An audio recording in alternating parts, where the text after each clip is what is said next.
आपकी स्क्रीन पर यह है मुनव्वर फारूकी, एक कॉमेडियन जो आज हार गया। वो आज अपने मुसलमान होने की कीमत चुका रहा है। मुद्दा क्या है बाद में बताऊंगा, मगर आज मैं प्रधानमंत्री नरेंद्र मोदी से एक अपील करना चाहता हूं। प्रधानमंत्री, यह है आपके 7 साल के राज की विरासत। यह विरासत है जिसमें एक मुसलमान अगर अपनी रोजी रोटी कमाना चाहता है तो नफरत के सौदागर उसे लगातार टारगेट करते हैं, उसके 12 शोज को कैंसिल करते हैं और आज की तारीख में वो कहता है कि 2 महीने में 12 शो रद्द होने के बाद मेरा काम हो गया, अलविदा, मैं हार गया।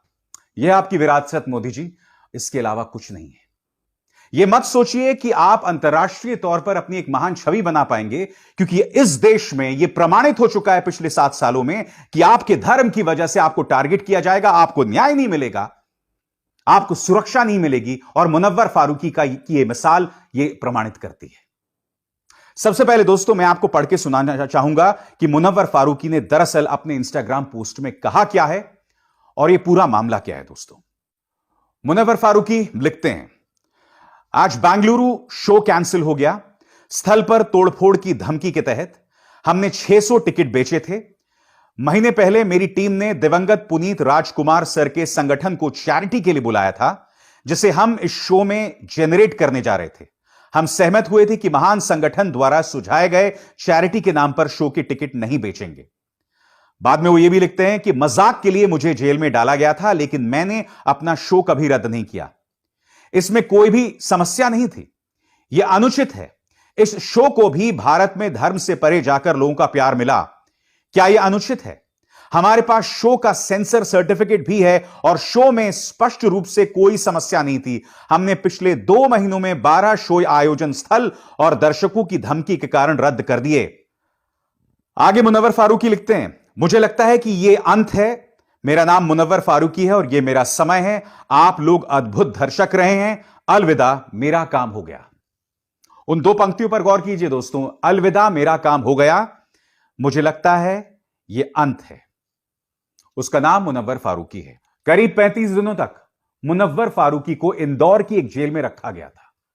उस 35 दिनों में पुलिस ऐसा कोई प्रमाण पेश नहीं कर पाई जिसने उसमें हिंदू देवी देवताओं की बेइज्जती की थी। खुद इंदौर पुलिस कह रही थी कि हम नहीं जानते हमने क्यों इन्हें जेल में बंद किया है। आप जानते हैं बेंगलुरु की पुलिस क्या कहती है?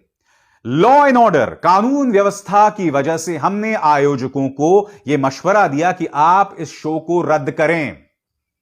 तो मेरा बेंगलुरु की पुलिस से अपील और एक मशवरा मेरा भी, लॉ एंड ऑर्डर को बहाल करना तो यह तो आपकी जिम्मेदारी है ना, यह तो आपका काम है।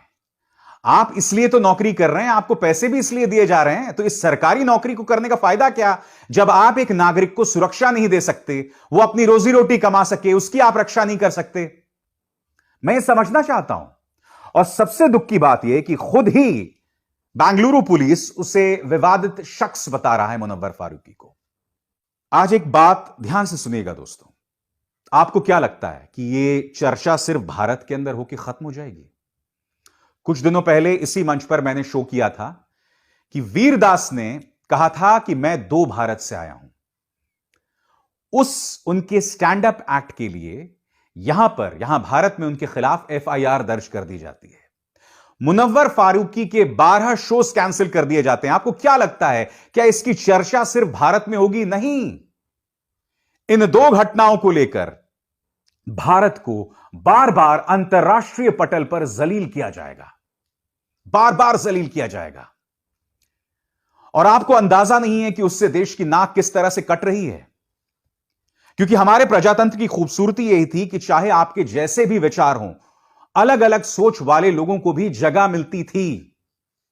यकीनन आज की तारीख में माइनॉरिटीज को लगातार टारगेट किया जा रहा है, चाहे वो मुसलमान हो, सिख हो। सिखों को इसकी एक मिसाल मिली थी किसान आंदोलन के दौरान, क्योंकि आप जानते हैं कि किसान आंदोलन में बड़ी तादाद में सिख थे और जब वो सिंघू बॉर्डर पहुंच रहे थे तो मीडिया ने खालिस्तानी शब्द का इस्तेमाल करना शुरू कर दिया। कोई और शब्द नहीं मिला दोस्तों, खालिस्तानी। वो आतंकवाद का वाकया जो कि खत्म हो गया 90 के दशक में, उससे मीडिया आपको फिर से उसकी याद दिला रहा है। और इसी तरह से एक अरसे से हम देख रहे हैं गोदी मीडिया में मुसलमानों को किस तरह से टारगेट किया जा रहा है, कभी तबलीगी जमात के नाम पर, कभी नागरिकता बिल के खिलाफ जो आंदोलन हो रहा है शाहीन बाग के नाम पर, या फिर जिन्ना के नाम पर। और अब मुनव्वर फारूकी आपके सामने एक और मिसाल है। मगर सवाल सिर्फ मुनव्वर फारूकी का नहीं है। इन दो चेहरों पर गौर कीजिए, सिद्दीक कप्पन और उमर खालिद, दोनों जेल में हैं, दोनों पर आतंकवाद की धाराएं लगा दी गई हैं।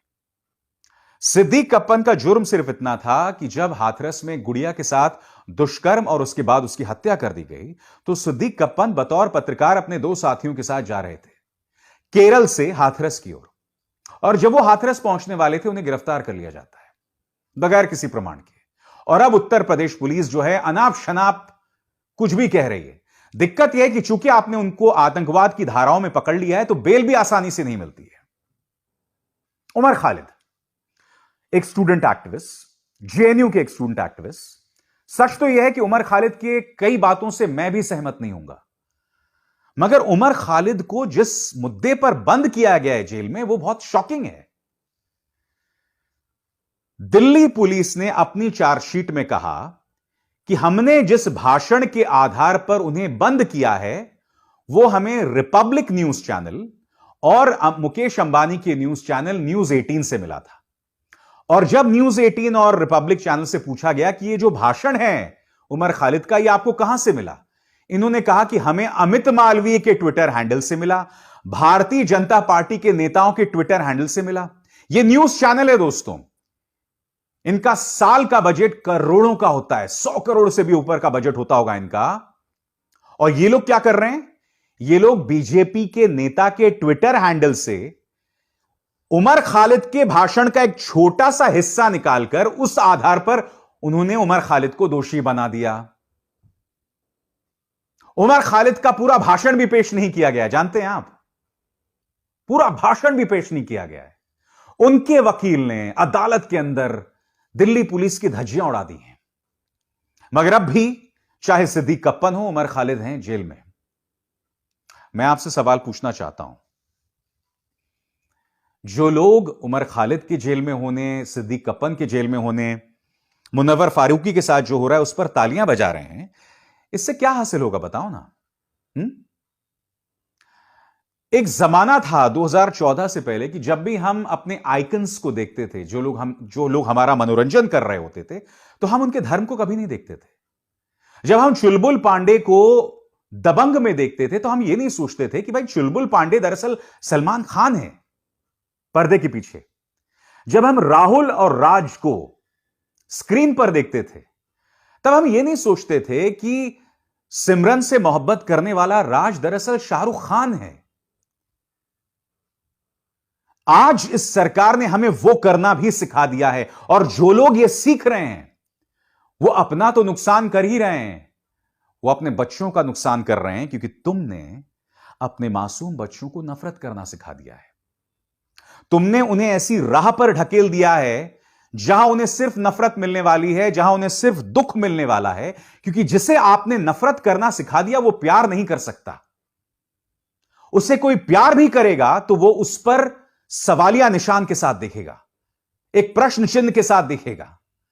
इस तरह से तुम अपने आने वाली पीढ़ियों को बर्बाद कर रहे हो, सिर्फ इसलिए क्योंकि एक पॉलिटिकल पार्टी सत्ताधारी बीजेपी को बने रहने के लिए इस तरह की सियासत की जरूरत पड़ेगी। नुकसान तुम्हारा है। मुझे गाली देने से, मुझे यह कहने से कि तुम मुस्लिम परस्त हो, से कुछ नहीं होने वाला है। मेरी अंतरात्मा बिल्कुल साफ है। 2014 से पहले डंके की चोट पे कांग्रेस से सवाल किया था, और 2014 के बाद इस सरकार से सवाल कर रहा हूं। इस सरकार के प्रचार तंत्र में मेरे नाम से देशद्रोही और हिंदू विरोधी जैसे जुमले जोड़ दिए हैं। खैर, इनसे मुझे सीखने की कतई जरूरत नहीं है, मगर यह आपको सोचना है कि आप अपने आप को किस कदर बर्बाद कर रहे हैं। सच मानिए दोस्तों, कोई मुगल नहीं आने वाले हैं फिर से राज करने भारत में। मोदी जी चले जाएंगे तो मुसलमान आपके घरों में नहीं घुसने वाले हैं। यह आपको सिर्फ और सिर्फ सल्फेट बनाने की एक साजिश है, और कुछ नहीं है। समझ आ रही है मेरी बात की नहीं आ रही है?